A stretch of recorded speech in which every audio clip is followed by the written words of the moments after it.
Hello, folks. Welcome to Season 4 of our On the Call series produced by the Stars Among Us. I'm Ozzy, and I thank you again for tuning in to this thank you tour of mine, as each episode is a thank you card to someone who has impacted my life. And on this second episode of Season 4, I'm shining light on an old friend, young at heart, but an old friend, Rick Davey. Hello, Rick. Hello, Ozzy. Hello. So, folks, I'm going to tell you a little bit about Rick. Now I think it's 17 years that Rick has been working on his beloved Fashion Week Brooklyn BK Style Foundation. It's two different entities. One is a fashion show, the other one is a foundation that helps in different ways, which I'll explain later. Because I know he started in 2004. I can't believe it's 17 years already, Rick, but here we are. Fashion Week Brooklyn is a biannual fashion show. This Fashion Week Brooklyn is a full week of events. A full week, wow. Okay, so what he does is he showcases aspiring talent and also established designers, both nationally and internationally. The idea with what he does as a nonprofit to focus on building fashion entrepreneurship in low-income communities, working at leveling the fashion playing field, regardless of race, size, gender, age, disability. As a fellow Trini, I am so proud of what this man has done for his community, his beloved Brooklyn community. I think he's residing there now 15, 17 years, something like that. Starting off from immigrating from Trinidad like I did, pursuing photography and film production at NYU, to working music videos for Jay-Z, to CBS Forgive and Forget, to BET, and that was around the time that I got to know him when he was doing BET's 106 and Park, Rap City, The Basement, and now he is founder and a director, but he has an exec, a creative, a marketing, an international relations, an art, casting director, production director, and on top of that, he has international designers relation position, a beauty coordinator, volunteers coordinator, government and partnership liaison. So he has grown into a force that I know personally he works hard at every day, yet with a sense of joy that I have known no one have with hard work that they do. So let me describe what he does in terms of his nonprofit. That supports charitable organizations. There's a Denim Day walk that is done every April, where everybody walks in denim. And it is to bring awareness to sexual assault and violence. He shines light on poverty through his Soul for Souls Foundation. He works with MTV Staying Alive Foundation, works with Beauty for Freedom, Art in Motion Show, and he also works with social issues, human rights, HIV and AIDS awareness, community development, leadership training, sustainability initiatives. I wonder where he finds time, but he's a man of community. He's got sponsors like Brooklyn Museum, just to name a few, Nyland Magazine, News 12 Brooklyn, Macy's, WeWork, Time Out, Bazaar, Vogue, and the list goes on. All of this being said, he has been a friend, a dear, dear friend of mine for many, many years, and I am so blessed to have him here. So I'm going to start with Ricky. Why was it so important to have a nonprofit fashion business instead of a, for-profit? Well, for me, I think the nonprofit was more important because during my career as a stylist, working at CBS and BET and Viacom, as a stylist for some of the TV shows, most of the people that I work with or the designers that I like to work with really could afford or had the opportunity to show New York Fashion Week. Back then it was called 7th and 6th or Mercedes-Benz Fashion Week. And it was quite expensive and it wasn't as open now where people are actually having shows offsite anywhere around New York City and actually penning it New York Fashion Week. So it was important for me when I started this to create it as a nonprofit to support those emerging brands, to give them a voice, as I knew a lot of them couldn't afford the high fees and rates that it would cost to put on a fashion event. So I thought if I started as a nonprofit, I could get sponsors and partners to pay into the nonprofit that would help to pay and support these emerging brands to showcase their work and help them hone their skills and their talent, and bring them the items and products they might need to continue as a designer or as a creative in the industry. because it's a tough industry. The fashion industry is very tough. It's very hard to navigate. So I think most independent and young designers need someone to be there to guide and help them. So I thought a nonprofit would be the best way to go as opposed to for-profit, because it wasn't about what I can make, but what I can give back. Right. Yes. And you've always been like that. I have a question for you. We met when you were doing when you were at BET. But how did you get into that whole video business? I mean, because you began in photography. So what happened? Well, I wanted to be a filmmaker, a director, and a photographer. So my time started off at NYU at Tisch School of the Arts. And that's why I kind of get into the film video making business.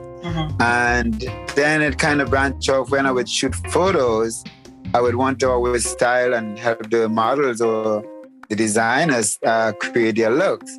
So that kind of lead me into the styling business. From that lead me to BET and Miss Universe and Miss USA and Miss Teen USA, doing all of those styling work. So it kind of like, not that something I saw in my career when I started, but you know how God leads you in ways that you don't understand and guides you in ways to get you where you need to go. So back when 9/11 happened, and I was still back in the garment industry, and I did this fashion show called Fashion Mix, which was a combination of fashion, music, and giving back to the FDNY. And that was a time with 716. When 716 was, they're pretty much straight-laced, you know, the straight runway kind of thing that's happening.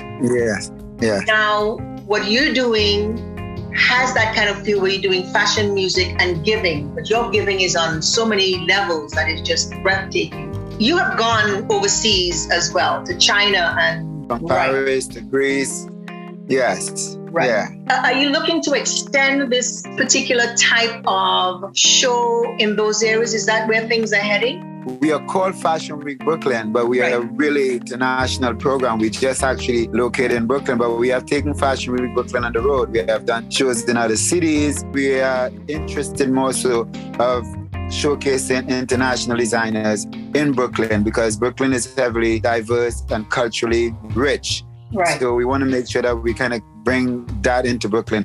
So we have always included designers from Africa, the Caribbean, from Europe. I mean, we were one of the first Fashion Week that actually incorporated international brands, especially emerging brands that also didn't have a voice or couldn't afford New York Fashion Week. So we bring designers in from Germany and UK and Africa and the Caribbean and give them that opportunity to show at Fashion Week Brooklyn. So we have always been internationally based in Brooklyn. Right.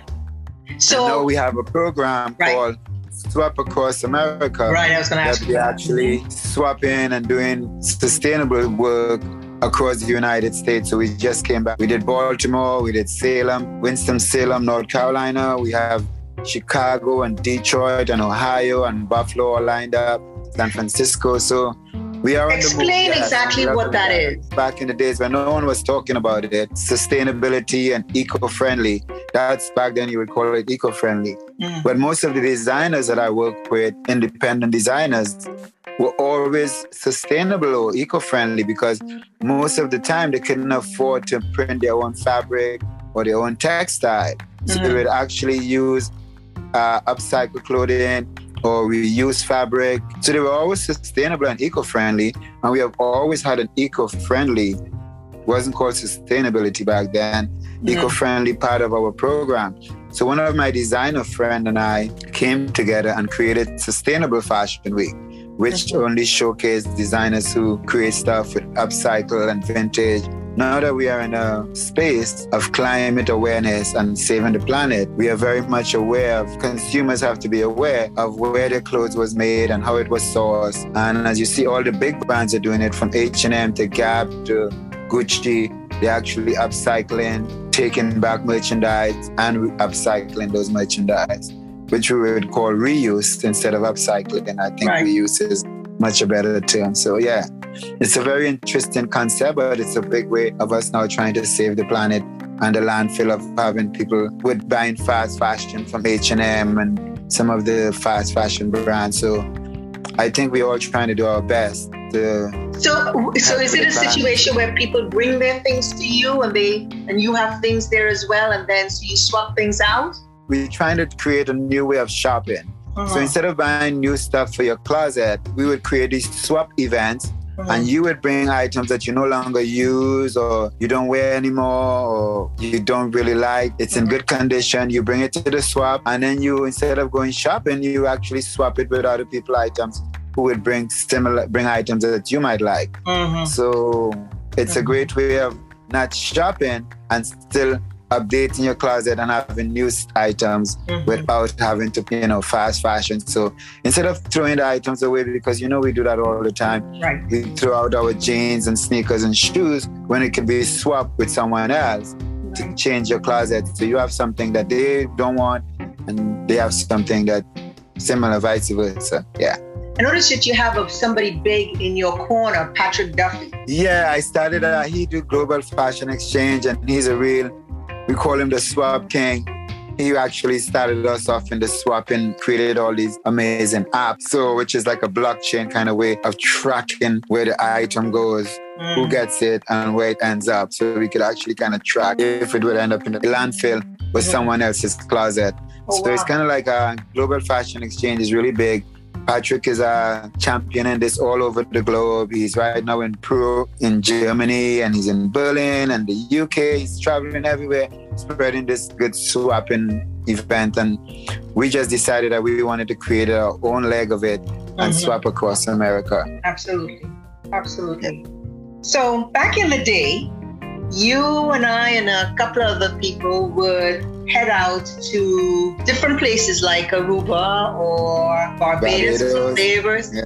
I'm still looking forward to trying to do those short jumps just to relax a little bit, have some fun. Yeah. Being that you've traveled all over right now, you've been all over the place. Have you been able to mix your self-care with your work? Or is it a pressure cooker situation because you're booked up, on a regular basis? No, I think one always have to take into consideration self-care because that's most important. That comes first and foremost before you can do anything, any project or anything. You have to make sure that you're in a good space and a good mind because you're actually literally working with other people. Be sure that you have a positive outlook and mental state to actually work with other people because you have to be the inspiration for them.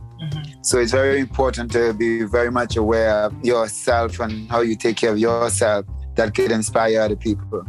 So it's very important to me, yes. Right. And in saying that, what are the measures that you take to keep your mind, body, and soul fit? Because you're a fit guy. You have not put on an ounce since I've known you, and it's years. Everybody has put on a little COVID ounce. Believe me, my middle is not what it used to be. As you age, no matter what, you kind of either gain a little bit. And, I'm not the gym person, so I don't really do the gym too much, but I do jump rope. I do a little bit of what I can do at home because I don't have that kind of luxury of time to spend in the gym. I'm not really a fan of the gym, having to go to change my clothes. I'm not a fan of the gym and I don't like lifting heavy weights. It feels like work to me, but I do like to stay active. So my active is really walking. I walk a lot, and that's why I like New York, because you can actually walk. You can go from one place to the next walking. In other states, everybody just drive. But in New York, you have access to walk, and you don't look like a crazy person walking on the sidewalk, You go to some of these other states, and if you walk, people are like, wow, somebody's walking. What are you doing walking? I was just in North Carolina. It was interesting because there was very few people who would get off their car and walk from their car to where they need to go to, but not like blocks. Right. In New York City, I love walking. You can walk from 12th Avenue to 1st Avenue, from the Village to 42nd Street, and that's great exercise. And that helps keep the mind right. And then it gives you an opportunity to kind of sightsee and really kind of really pay more attention to stuff that could really inspire you. Because if you're just driving or just in the subway, you really don't see as much. And I'm all about inspiration. And inspiration comes from everywhere. And I think that's the most thing that kind of keep me, I would say, stress-free and in a good mental state. From the building to the clothes to the people, inspiration is everywhere. And that's what I love about New York. That was going to be my next question, because when we first spoke in 2019, you'd also mentioned your inspiration comes from your family. And so I wanted to ask you now where you are in terms of that whole inspiring world. Well, I think friends and family, I'm always inspired by the designers that I work with, the people I work with, the creatives that I work with, the social media that I look at, the magazine. I try to find inspiration everywhere, and I'm always inspired by every and anything. So I am not kind of like a one kind of focused person. I see everything as God-given and God-created. So I always want to look at it and kind of like figure out how it interacts with me and with the universe itself. So that's what's really important to me, to be constantly inspired and inspire other people. Whatever little I can inspire someone, and however they can inspire me. So I'm very always open to listen and to learn, and I'm constantly learning new stuff and seeing new stuff. So, in as much as you use that word learn, is there anything different that you've learned about yourself since COVID? I don't know, because I really never really paid it any mind since COVID, but I think I'm constantly learning new things about myself. How do I deal with my stress level? How do I deal with people? So COVID just made it an additional part of learning, but I don't think I see it any different than when life was normal. I think we are under lockdown, but we always have to, in life, you always have to be able to be innovative and make those shifts and those changes, whether it's COVID, whether it's your own mental state, whether it's, you have to constantly make changes.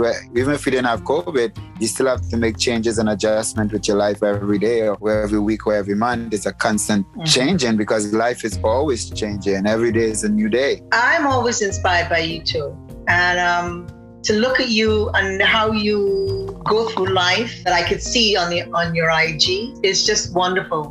While I've gone through COVID here, there have been many people that have called me because they can't move, because they are afraid, because they're afraid to step out, a lot of fear. And when I look at you, I'm there for them in the best of ways that I can at the phone, or if I can get to meet them and talk them through things. But when I look at you, you're the one person I could say that has gone through COVID as though it didn't exist. And you've done it joyfully. Every picture you have, there's a smile. Everything that I see, there's an action that is positive. That it's so wonderful, really, really wonderful to witness. I think we all have that in us. It's just a matter of how we all see the world view. But I think the most important thing is to have that faith. And I think faith kind of like give us that strength, putting that smile on your face, that I always feel like there's always faith, there's always hope.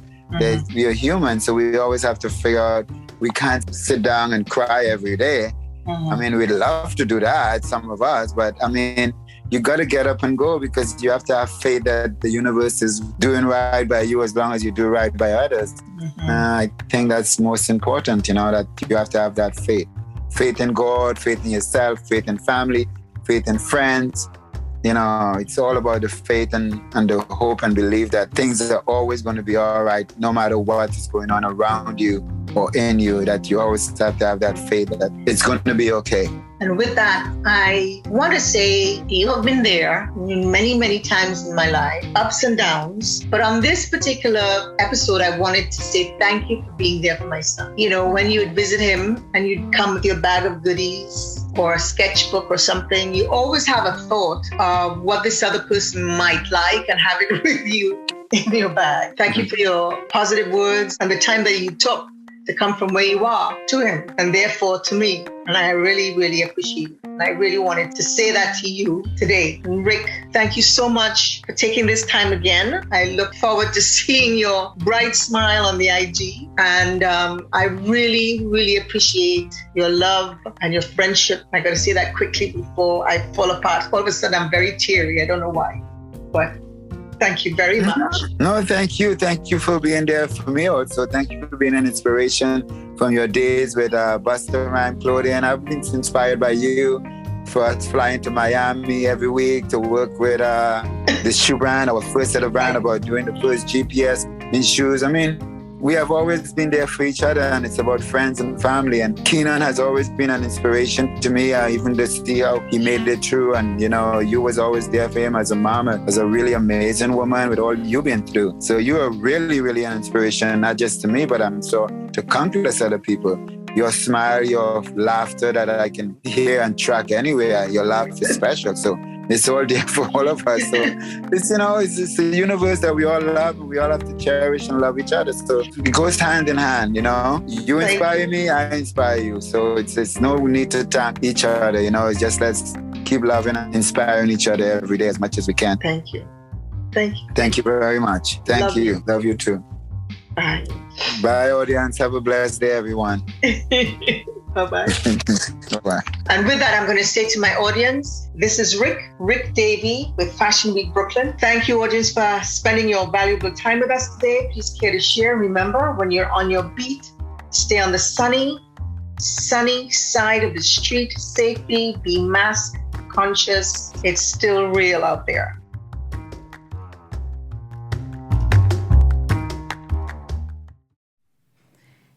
Hey there.